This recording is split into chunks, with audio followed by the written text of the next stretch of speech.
On February 2, 2008, a Lane Bryant store in Tinley Park opened for business like any other morning. Within minutes, a man entered the store carrying a handgun. He ordered several women into the back room, claiming it was a robbery. 6 women were forced into a small rear stock area under his control. At some point, he began binding them using tape taken from inside the store. No alarm was triggered during the early moments of the incident.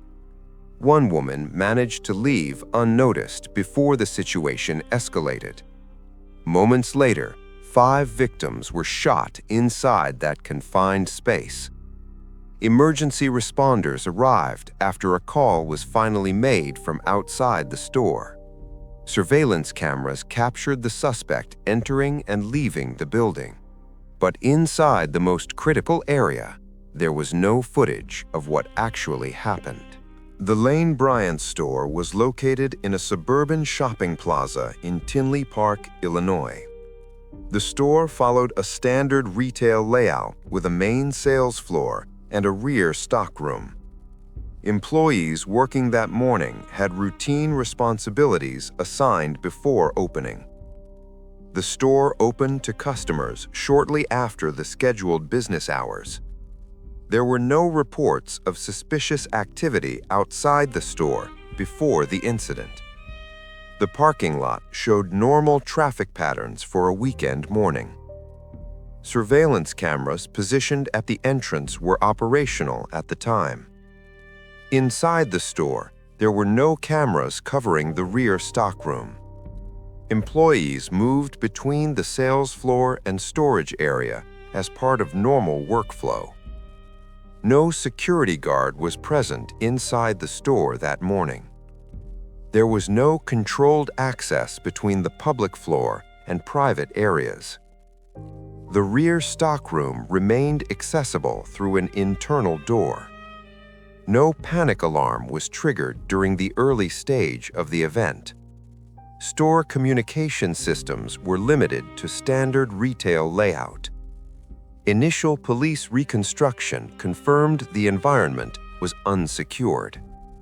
Witness accounts later confirmed that nothing appeared unusual before entry.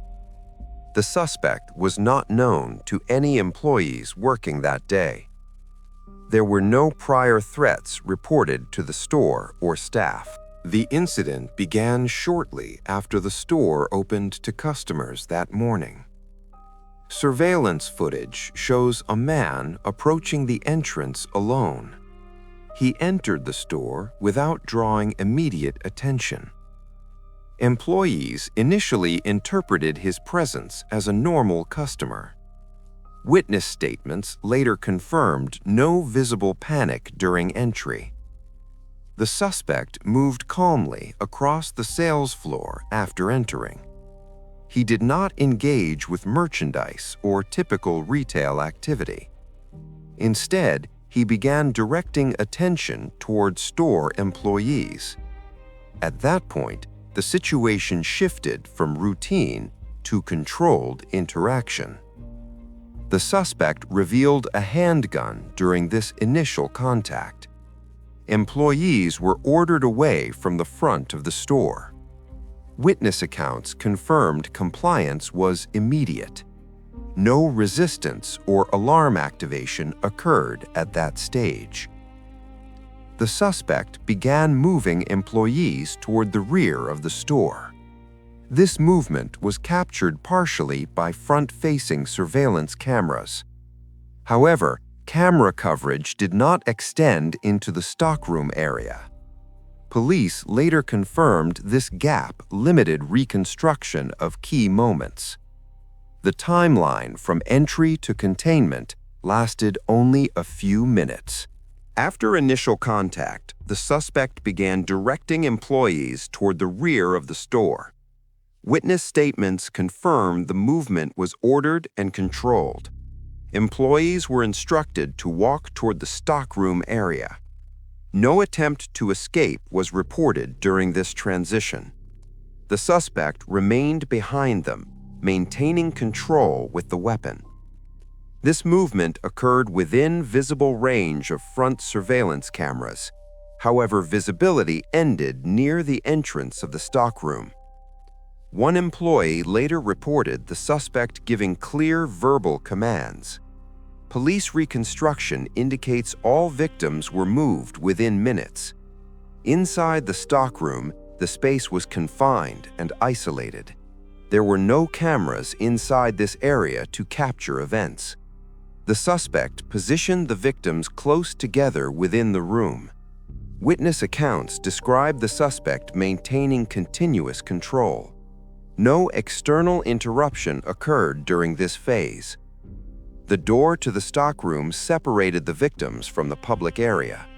At this point, all events inside the room were unrecorded. This created a critical gap in the investigation timeline. The first indication of the incident came from outside the stockroom. One employee who had not been contained made contact with emergency services. The call reported an active situation inside the store. Emergency dispatch recorded the call as a high-priority incident. Police units were immediately assigned to the location. Officers arrived at the shopping plaza within minutes. Upon arrival, the front of the store appeared undisturbed. There were no visible signs of forced entry or struggle at the entrance. Officers entered the store and began clearing the sales floor. No suspect was located in the front area at that time. The rear section of the store became the focus of the search. Officers approached the stockroom door during the initial sweep.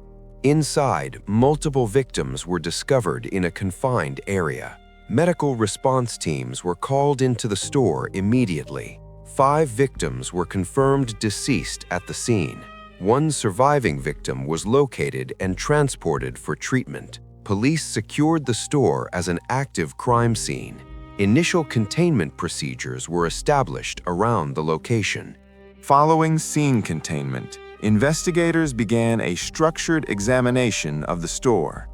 Forensic teams documented the sales floor and rear stockroom in detail. Physical evidence was collected from both areas. Investigators recovered items used during the incident from inside the store. Duct tape used to bind victims was secured as key evidence. Ballistic analysis was initiated based on recovered projectiles. The weapon used by the suspect was not found at the scene. This indicated the suspect left the location with the firearm. Surveillance footage from the entrance became the primary visual evidence. The footage confirmed the suspect's arrival and exit sequence. Investigators reviewed the suspect's movement frame by frame. No vehicle information was clearly captured during departure. Witness statements were collected from surviving individuals. The suspect's face was partially obscured during the incident. This limited the ability to generate a precise composite image. Investigators expanded the search to surrounding businesses. External cameras were reviewed for additional footage. No confirmed identification was established from initial evidence. Investigators developed multiple theories based on available evidence. One theory suggested the incident was a targeted robbery. However, the level of control and execution raised further questions. Another theory considered the possibility of a planned attack. No direct link between the suspect and victims was established. Financial records did not indicate a clear robbery motive. The amount of money taken did not match typical high-risk crimes. This created uncertainty around the primary objective. Witness statements described the suspect as calm and controlled. There were no signs of panic or disorganized behavior. This suggested prior planning rather than spontaneous action. Despite this, no prior surveillance of the store was confirmed. Investigators explored connections to similar incidents in the region. No matching pattern or suspect was identified. The suspect's partial facial visibility prevented accurate identification. No fingerprints or DNA evidence led to a confirmed match. Public tips were received, but did not result in identification. The case remained open without a confirmed suspect. The Lane Bryant case remains officially unsolved. Investigators continue to rely on the original evidence collected at the scene. No new forensic breakthroughs have been publicly confirmed. The suspect's identity has never been established. Surveillance footage remains the primary visual reference in the case. However, it does not provide sufficient detail for identification. The absence of footage inside the stockroom remains a critical limitation. This gap prevents a full reconstruction of the incident. The suspect's controlled behavior suggests prior intent, yet no confirmed motive has been proven through evidence. Public tips over the years have not resulted in a verified lead. Law enforcement has maintained the case as open and active. Periodic reviews of evidence continue as technology evolves. Investigators have appealed for new information from the public. No confirmed sightings of the suspect have been verified since the incident. The case stands as an example of investigative limitation despite available evidence. The lack of identification remains the central unresolved factor.